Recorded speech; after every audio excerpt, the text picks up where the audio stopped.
ನಮಸ್ತೆ, ಎಜೆ ನ್ಯೂಸ್ಗೆ ಸ್ವಾಗತ.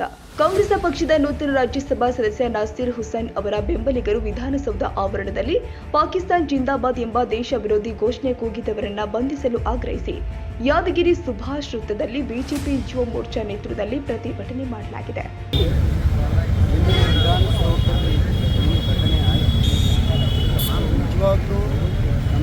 ಆಶ್ಚರ್ಯ ಆಗ್ತಾ ಇದೆ. ಬೇರೆ ಯಾವ ಜಾಗದಲ್ಲೂ ಈ ಥರ ಆಗಿರುತ್ತೆ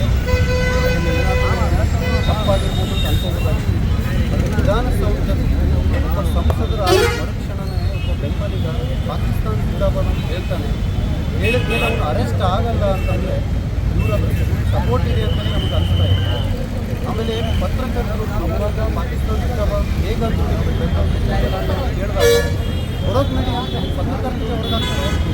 ಆ ಬೆಂಬಲಿಗೆ ಇನ್ನೂವರೆಗೂ ಅರೆಸ್ಟ್ ಮಾಡಿ ಅದನ್ನು ಪತ್ರಕರ್ತರು ಹೇಳಿದ್ದಾರೆ, ಎಲ್ಲ ರಿಪೋರ್ಟ್ ಆಗ್ತಾ ಇದೆ ಎಫ್ಐಆರ್ ಮಾಡಿದ್ದಾರೆ. ಇನ್ನೂವರೆಗೂ ಅರೆಸ್ಟ್ ಆಗ್ತಾ ಇದೆ. ವಿಧಾನಸೌಧದಲ್ಲೇ ಅರೆಸ್ಟ್ ಮಾಡೋಕ್ಕಾಗ್ತಾ ಇದೆ. ಬೇರೆ ಕಡೆ ಏನಾದರೂ ತಪ್ಪುಗಳಾಗಿದ್ದರೆ ಹೇಗೆ ಅವ್ರನ್ನ ಅರೆಸ್ಟ್ ಮಾಡ್ತಾರೆ?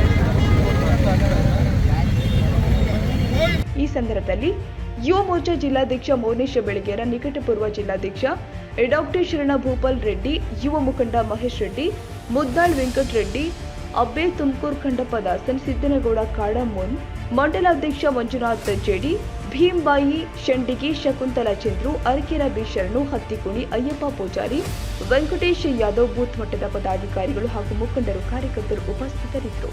Nizamuddin, Yadgiri, AJ news. ತಾಜಾ ಸುದ್ದಿಗಾಗಿ ಎಜೆ ನ್ಯೂಸ್ 24x7ಗೆ ಸಬ್ಸ್ಕ್ರೈಬ್ ಮಾಡಿ ಮತ್ತು ಬೆಲ್ ಐಕಾನ್ ಒತ್ತಿ ತಪ್ಪದೇ ಲಿಂಕ್ ಶೇರ್ ಮಾಡಿ.